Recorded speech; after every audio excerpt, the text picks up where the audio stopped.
good to have you, Aaron. So today we have Dr. Aaron Brown going to be talking with us today about servant leadership. So maybe just tell us a little bit about your background, how you got to where you're at, kind of some things that influenced you. And yeah. Yeah, no, those are great questions. Thank you, Dr. Phil, for having me. I hate that name. Want to said it because I love you. And so, a little bit about my background. I've got about 10 years in higher education experience. So, for those who don't know, I worked at Oral Roberts University for about 10 years and spent all those 10 years in student life. So, I was a residential life director for 5 years. And then for 2 years, I was the director of student experience. And for 2 years after that, I was the director of student leadership development. So a lot of my experience has been around leading teams of millennials, Gen Z, and figuring out best practices and the best ways to lead.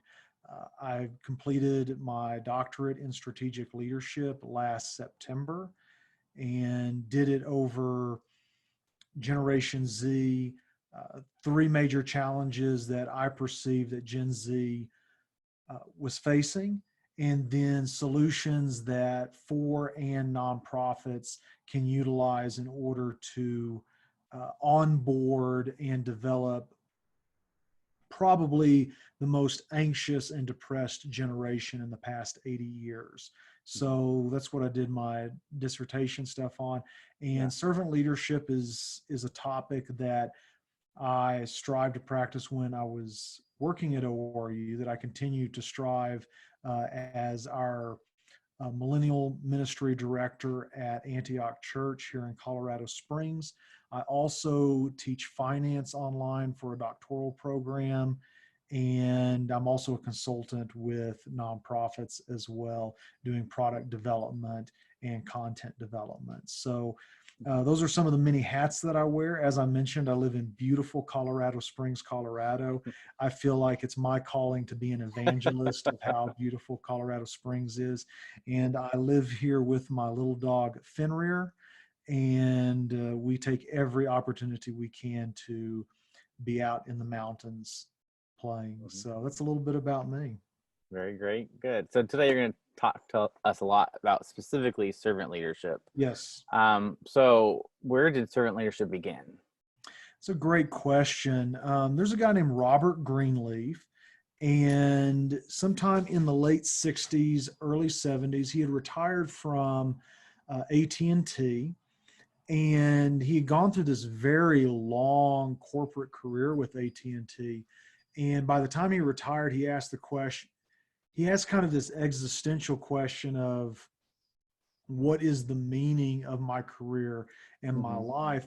And that's something that typically people who are in their 60s, 70s, maybe even late 50s, they start asking that question, like, has my life had meaning? Yeah. And so he's asking that question. And he was deeply influenced by a book by a German writer named Hermann Hesse. And this book is called Journey to the East. It's a good read. I recommend everybody read it. It's pretty quick. It's more of a novella than anything. And in this book, there is this group of travelers that bandy together, and they are on their way to find kind of this supreme leader, this guy that potentially is going to change their lives, almost like a Jesus-like or Messiah-like figure. And so these guys set out on their journey, and when they set out on their journey, they hire this young kid to serve them. And the servant becomes such an integral part of their life and their journey that when the servant goes missing, they actually stop their journey for this great wise man, and instead go looking for him. And eventually they find the great wise man, only to find that it was the servant that was among them. And so this has a deep impact on Robert Greenleaf. and he begins to kind of write a treatise on what it means to be a servant leader. There's a book called Servant Leadership by Robert Greenleaf. First publication was in 1971 or 72. And he actually writes several short pieces on both servant leadership and then institutionally, what does servant leadership look like institutionally? So he talks about boards, like boards of regents, boards on corporations, things like that. But the idea that servant leadership was the best way to lead people develops out of that story by Herman Hesse. And I would even say a little bit of Greenleaf's late life crisis of hoping that his life has had meaning thus far. Awesome. So what does this model of servant leadership look like? Especially for students who don't maybe know anything about it. What is it? How would you describe it? Yeah, absolutely. Well, Greenleaf, he uses a sentence that's become very famous in the servant leadership movement. And basically he says, the desire to serve, it begins with a natural feeling that one wants to serve and to serve first. And so what he means by this is maybe you see a need or you see a void in leadership, or you just see a need in general and you take it upon yourself. There is a desire to meet that need. And then Greenleaf goes on to expound on that to say that it's a conscious choice that brings one to aspire to lead. So, so it's both innate and it's both conscious at the same time. And some of it is abstract. Compared to other leadership theories and models, there's not a lot of quantitative research necessarily on servant leadership. So it's in some ways it can be abstract, but in other ways it can be very practical. But in other ways it can be difficult to understand exactly what Greenleaf was getting at. And so there's a guy named Larry Spears. Larry's a great guy, used to oversee the Greenleaf Center. Now he oversees the Spears Center for Leadership. And he went through Greenleaf's writings and pulled out 10 aspects that he saw in those writings. And I'll just read those 10 off real quick. So 10 aspects: listening, empathy, healing, awareness, persuasion, conceptualization, foresight, stewardship, commitment to the growth of people, and building community. So he looked at those 10 aspects, and that's kind of what true servant leadership is really built off of. Now you've got a lot of maybe we call them pop press authors who have taken servant leadership and really, spun it in so many different directions. But if you want to get to like a core understanding of what Greenleaf and Spears and others have talked about with servant leadership, I think that Spears's 10 aspects are very important in that respect. Yeah. So if, like, from your experience, what are some ways that leaders can live out servant leadership, especially like maybe students who are just getting out into the workplace, it's a new job, they're kind of low on the totem pole, for instance. What does that look like? And even how does that morph as they advance in their careers? Yeah, absolutely. There has been probably for about 2 decades, there has been a heavy emphasis on turning students into leaders. And this is not so much a bad thing as much as it's not a bad thing. I think that it just complicates the maturation and growth of graduates. So kind of propels them into the workforce. And jokes that we made with millennials, I is a millennial. So, jokes that we made with millennials is, I've been here for 3 days. Why am I not running the company? Yeah. So, so as I've seen in college education, I was like, well, we need to pull this back a little bit and actually do more to train students to be more civic minded and more teamwork oriented. Hmm. But what I would say is, if you are a recent college graduate Hmm. and you're going in the workforce, if I was to look at these 10 aspects that Spears laid out from Greenleaf's writings, um, I would say awareness may be one of the biggest ones that a college student, college graduate Hmm. could uh, could really work with and realize, be aware that you don't know what you don't know. Hmm. You do know, or you mostly know what you think you know, Hmm. but be aware that you are the low person on the totem pole. And Yeah. there's nothing wrong with that. It's a launch pad. Hmm. So be aware of who you are on the inside. I would say be aware of your strengths, be Hmm. aware of your weaknesses, and be Hmm. aware of your insecurities as well, because insecurities come out uh, Hmm. when our strengths and weaknesses are in that tension. Hmm. So I think awareness would be a big one. Hmm. Uh, if I was to, I would say listening. I think listening skills is one of the most forgotten traits that we have had. Hmm. Uh, One of the most forgotten traits that's not really grown um, as part of our maturation process. Yeah. So learn how to listen, learn how to actively listen.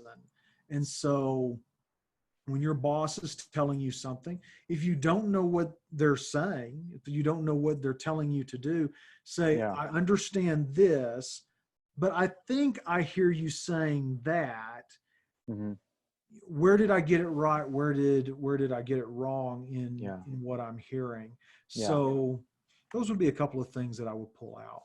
Yeah. So how do you build those skills of listening and awareness, like in the workplace or even like as a professor? How do I help my students Yeah, to grow in those areas? yeah, Um, absolutely. Especially because like as a psychologist, my awareness for clients is something that I help build, but it's Mhm. different probably in the teaching aspect. There's probably some similarities, but like how do you help them to be able to listen and be more aware of themselves for the Yeah.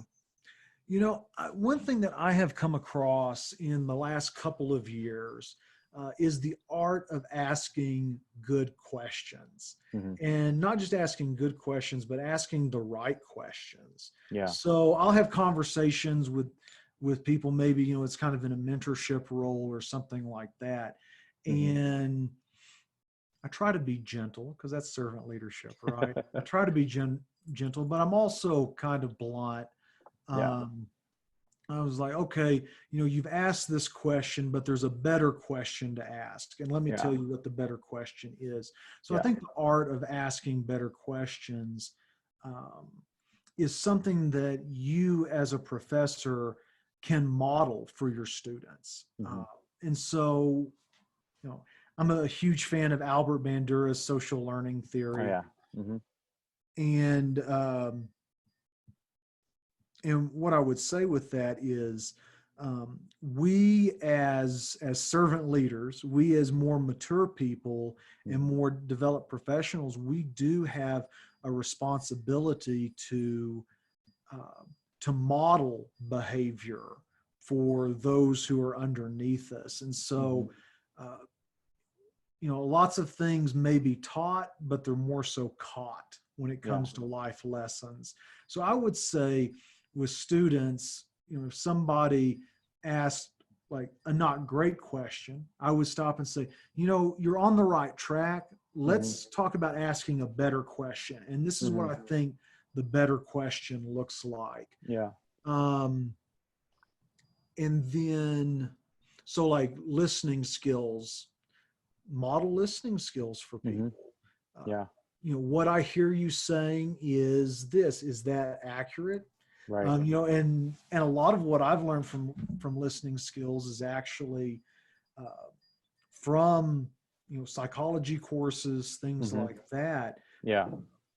The one of my favorite books, The Skilled Helper. I'm sure you're Hmm. familiar with that, Phil. Egan. Yeah. Yeah, that book radically changed how I communicate with people, and Yeah. that's been almost 14 years since I first Yeah. cracked that book open. But Yeah. just the art of conversating with people and modeling that behavior. Yeah. If you're a young person, first starting out in your career, um, I think the best place to start is: do you know what it means to listen? Hmm. Are you paying attention not Yeah. just to what is being said, but are you paying attention to the nonverbals that are coming across from your boss or manager, whoever, Hmm. their face and their actions? And are you taking the time to ask better questions of your managers and bosses? Yeah. Good. Another question is like, so you briefly mentioned kind of some of the like weaknesses of Mhm. um, from the generation that I teach. Mhm. If you're looking kind of like our generation and the generation that I teach, what are some specific like weaknesses or strengths that research is showing in those generations, if there is any? Are you saying like comparing millennials to Gen Z? Right. Yeah. Or Okay. yeah, or even just looking at Gen Z, for instance, like what are some strengths that they have, Yeah. as well as some areas that are needing growth. Okay. So real quick, let's just, because I do this all the time, I'm going to Yeah. take the time to do it now. Um, so Gen Z is age 7 to 25 this year. Hmm. So that's what their age range is. Yeah. And the millennials are age 26 to about 38, 39 this year. Okay. So I just do that to help people draw Yeah, distinctions that's when good. we're talking about those two generations. Yeah. I would say I think Gen Z is actually in a little bit of a more humble position Hmm. than millennials have been, Hmm. due to the parenting styles, upbringings that us millennials got. Generally speaking, Yeah. uh, we were told we were going to change the world. You can't, you will succeed. Get mentors. Get all this leadership experience, things like Hmm. that. But we were the first kind of like trophy kids in a sense. We got trophies for breathing and things like that. Yeah. And that's not everybody's experience, but in a Right. general sense. So with Gen Z, they have grown up in the shadow of like the economic crisis. And now a lot of them are going through this COVID crisis as well. And Hmm. what that tells them is that the world is very uncertain. Hmm. And like their Gen X parents, they tend to seek safety and security. Hmm. So I think there are some attitudes in Gen Z that are a lot more humble. Yeah. Uh, they're not necessarily, I'm not saying that they're not world changers. I'm not saying that they're not trying to change the world, but I Right. think there's a little bit more of a humility when it comes to career maturation and progress compared to their Hmm. millennial counterparts. Yeah. With that said, um, I think that one of the weaknesses of Gen Z is the need for constant validation. So that's something that has continued to develop um, throughout this demographic of Gen Z, Yeah. and we're hearing plenty of bosses say, um, "I'm just exhausted that our Gen Z employees are like, did I do this right? Did I do Yeah. this right? Did I do this right?" And when I consult nonprofits on Gen Z and onboarding practices and things Yeah. like that, um, we've got this baby boomer Gen X leadership.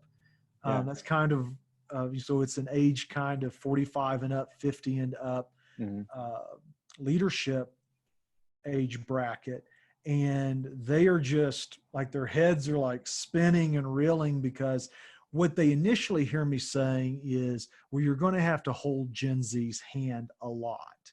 And that's Hmm. not necessarily what I'm saying. And they are like, well, they just need to learn by hard knocks and da da da da da. And I'm like, yeah, if you Hmm. want to try that, you go right ahead. I'm Yeah. just the consultant. Don't listen to anything I'm saying.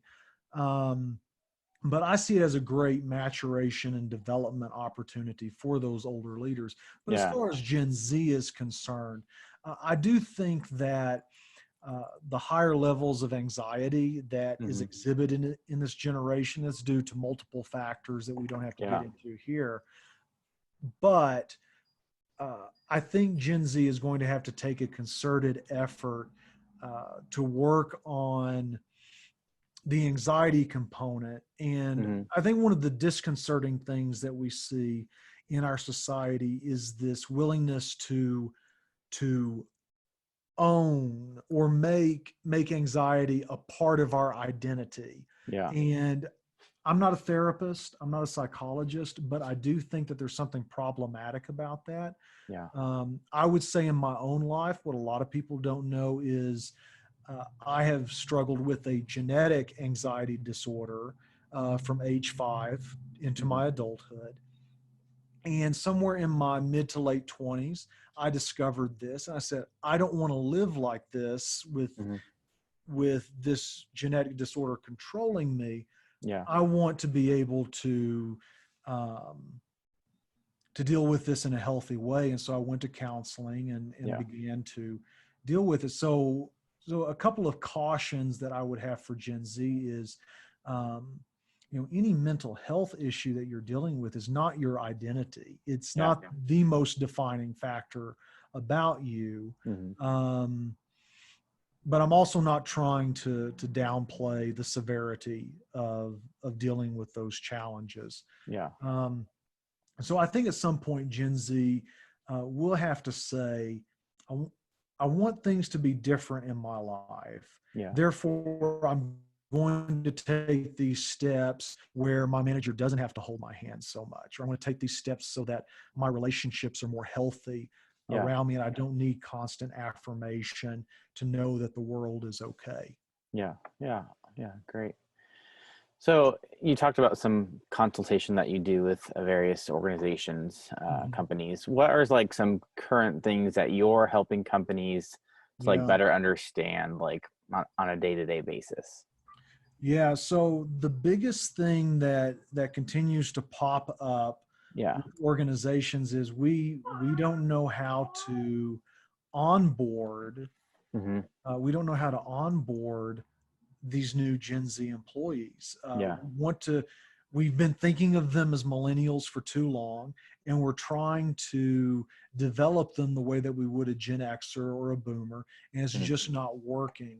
Yeah. So typically what I consult on is how to change onboarding practices Hmm. and how to make managers and leadership aware that the rules of the game have changed, and that Hmm. if you want to keep very talented Gen Z workers, then you need to adjust how you onboard, how you do training and development, Hmm. and how you do follow up development Yeah. with them. Yeah.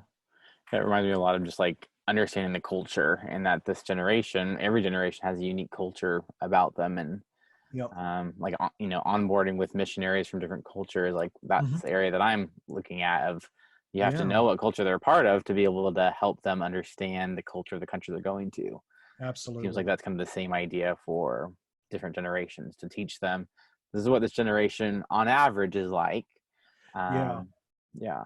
So what does that look like practically? yeah, Like, yeah. So I begin the practical approach from actually a mental health perspective.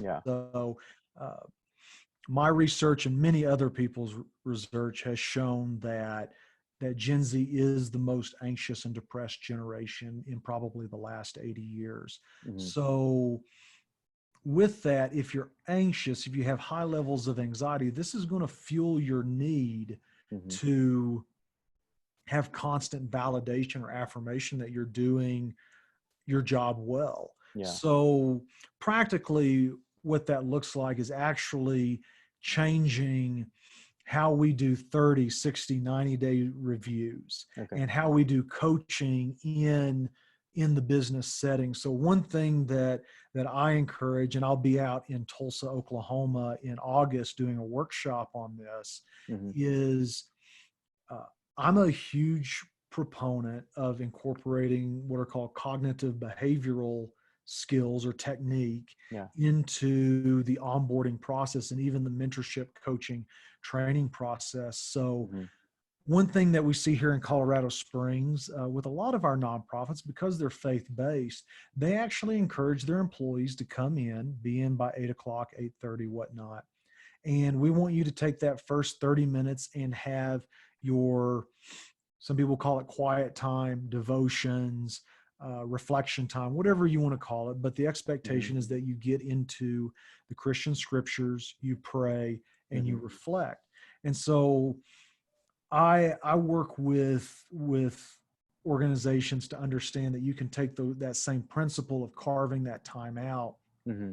and encouraging your Gen Z employees to practice cognitive behavioral techniques Yeah. uh, as part of the first 15 minutes of the day. Do these breathing exercises Right. or mental imagery exercises, things Yeah. like that, so that they start their day in a less anxious frame of mind. Right. And then, I work with leaders to execute those techniques. Mm-hmm. So, and with that, I just want to say real quick, just Yeah. so I don't get any emails or angry tweets or anything. Uh, uh, CBT is one of the easiest things that people can do as a Yeah. self-care. You don't need to be a licensed or trained therapist to do them. However, what I do point out to our managers and leaders is you may come across some very severe Right. challenges that you should not even touch with a 10-foot pole. You're not Yeah. trained to do that, and Yeah. you should refer those employees Mm-hmm. to somebody that can give them greater care than that. But as a Right. general approach, Yeah. I think everybody would do better if they practiced Oh yeah, some definitely. type of CBT. Yeah. Yeah. Awesome. So kind of coming back, I know I jumped into talking You're about good. the You're different good. the generations, but when we talk about servant leadership, are there companies that come to mind that you would say they demonstrate this well in terms of how they do it? Maybe companies that my students might know about, or even companies that you can Yeah. explain a little bit more about. Oh yeah. Yeah. Um, let's see. So I would say right now in COVID season or coronacation, as I like to call it, a corona vacation, um, we are seeing a lot of small businesses hit very, very hard. We're seeing a lot of Yeah. layoffs. Right now, our unemployment rate, in this snapshot of time, Yeah. is significantly higher than it's been Ever. probably near the Great Yeah. Depression. Right. Yeah. It's that bad, Yeah. but it is a snapshot of time. So what I have seen small business owners, and I know small business owners who have done this and are doing it now here in Colorado Springs. Yeah. uh, when March 1st came around, they didn't pay Mm-hmm. themselves as owners. Mm-hmm. They paid their employees and laid their employees off. Now, some people will Mm-hmm. say, well, that's not very kind to lay your employees off. If there's no money in the bank, guys, Right. there's no sense in saying we're going to keep you on payroll when there's no money in the bank. Right. There is a coffee shop that I'm thinking of here uh, in the Springs, one of the top coffee shops in America, actually. And they're doing what they can to keep some money in their employees' pockets. Mm-hmm. They're only doing about 30 or 40% of the sales that they would normally do Yeah. during this time, but they are doing everything they can to keep their employees' benefits going, things like that. Yeah. I think some of the things that we can look at organizations and look at going back to things like listening, empathy, healing, awareness. Mm-hmm. Um, we have organizations in America that have gone through really difficult times and needed strong leadership in order to right that ship. So I'm thinking of one Yeah. organization ended up losing their CEO. Just a whole big debacle. It was all over the news, and a new leader came in, and everybody that was still employed freaked out and was afraid of culture change, things like that. And Mm-hmm. I know the person who sent this email to this new CEO and was like, we just don't do things around here. I mean, it was a very charged email Yeah. and very unbecoming, for an employee to send to a CEO. Yeah. And, instead of firing the guy, Yeah. or, severely reprimanding him or something like that, he emailed this employee back and said, I'm really confused. Thank you for the email. I don't really understand where this is coming from. Can Mm-hmm. you and I meet and discuss what you're concerned about so that I can better understand Yeah. what's going on in your heart and maybe even understand what's going on in this organization? And so I Yeah. think, some of those things we haven't put the technical language around it as servant leadership, Yeah. but it definitely is. So, I mean, I could probably tell you story after story, but those are some of the Mhm. ways that it's Yeah. played out, where people are putting others before themselves as business owners, Mhm. or even just taking the time to understand where employees are coming from, especially after they've gone through a very difficult time. Yeah. Awesome. So the last question that I have is, you've talked a little bit probably about research that you've done in your Mm. dissertation. Is Yeah. there any other aspect that you would like to share related to your research, kind of what you found? Yeah. Yeah. Man, there is so much. Uh, I'll, I'll yeah, I just mean, send is you the there document.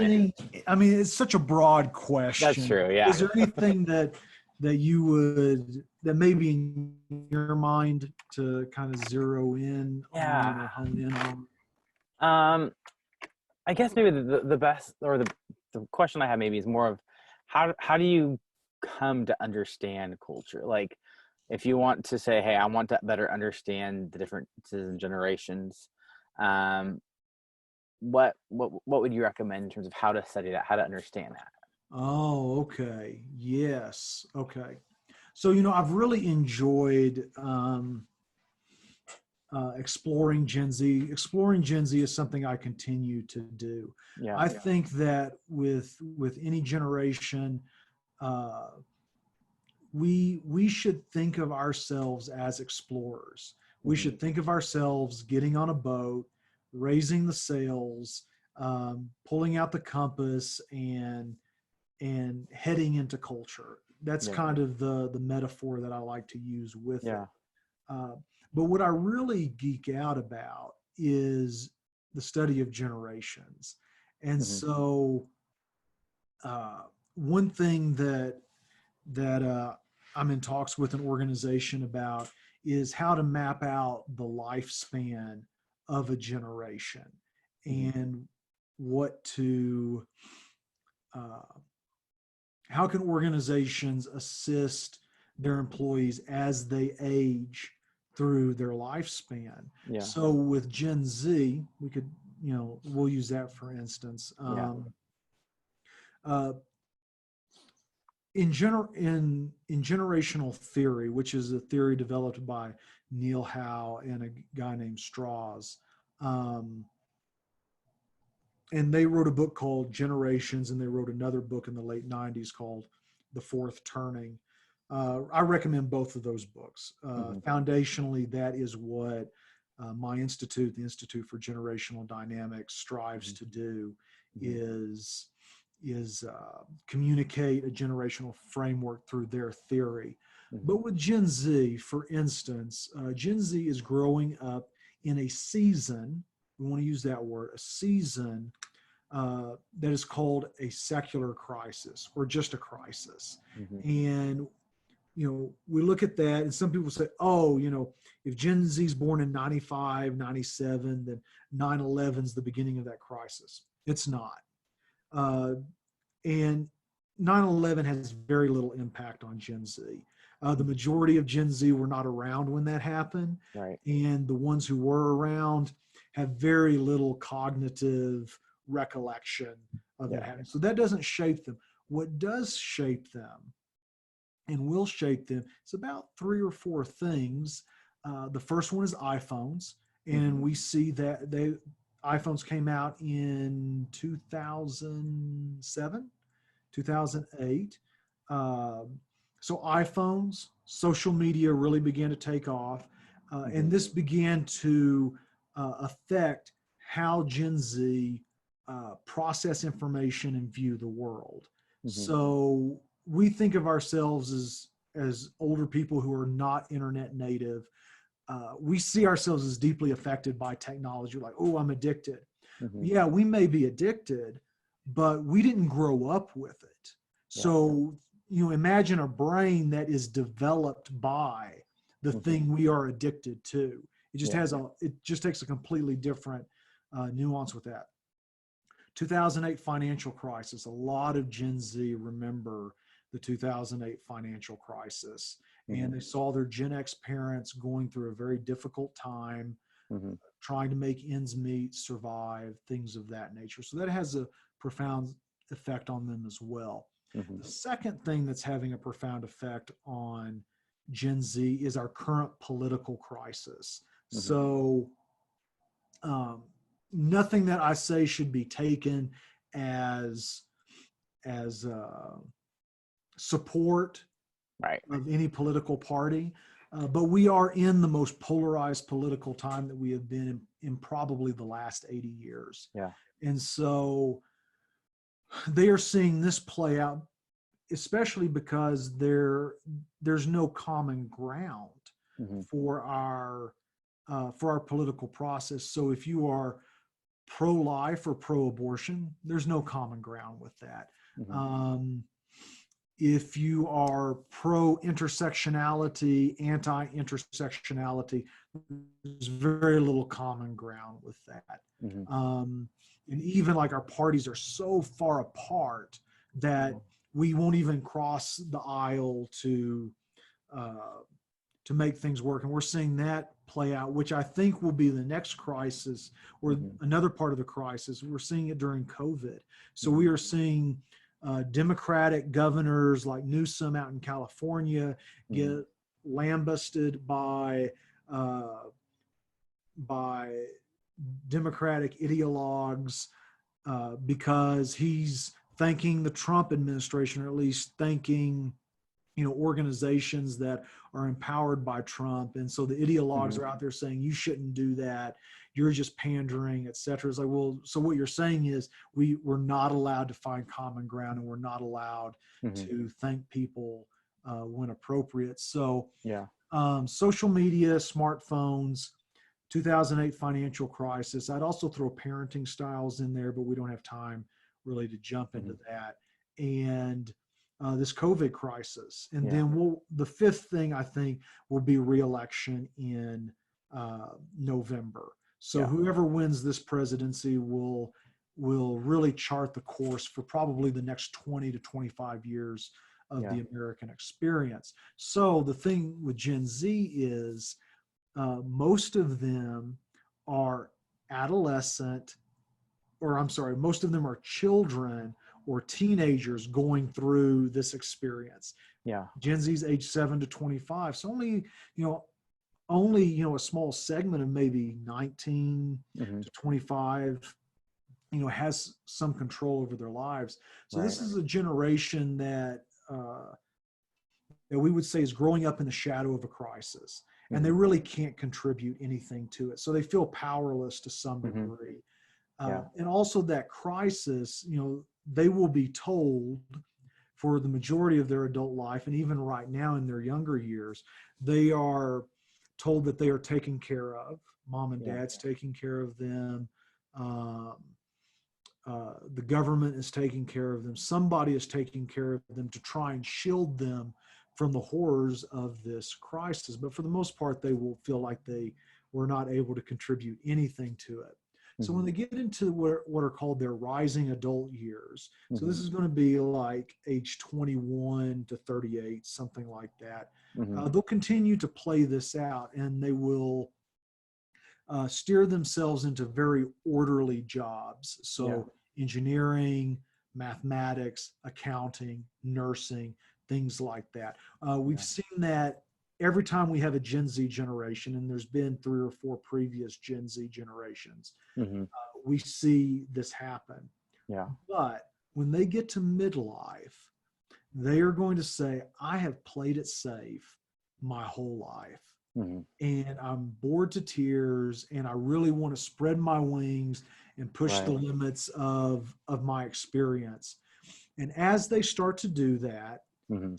two things will happen. Mhm. Uh, Older millennials above them that are in their elder stages, and the generation that is coming behind Gen Z Mhm. will tell Gen Z, no, this isn't your part to play in history. Mhm. Now's not the time to expand your Mhm. wings. Yeah. You need to fall back into place and fulfill your societal role. Mhm. And so that will force Gen Z into just kind of a quiet subsistence. I don't know if subsistence is the right word, but they will quietly fade to the background Mhm. uh, through their midlife and elder stage. Yeah. So that's typically how it works with the Gen Z generation. Mhm. Um, if people want to learn more or Mhm. anything, like that, I highly recommend anything that Strauss and Howe wrote on Okay. generations. So generations and the fourth turning. Yeah. You're always free to reach out to me, Mhm. Aaron at draaronbrown.com, Mhm. um, or you can reach me on social media as well. Okay. So, but yeah, generations are very dynamic. Yeah. They are cyclical. So that means that they repeat themselves, and they repeat themselves in patterns of 4. So there's 4 different types of generations, and Gen Z actually is the tail end of this cycle. So any children that are age 6 and younger, they're actually a new generation. All my kids. And your kids, yeah, your Yeah. kids are not a Gen Z generation. Yeah. So they'll be taking a different kind of shape, and I can actually tell you what kind of shape that they will take. Okay. And it's just really fascinating Yeah. stuff. So I Very love it. cool.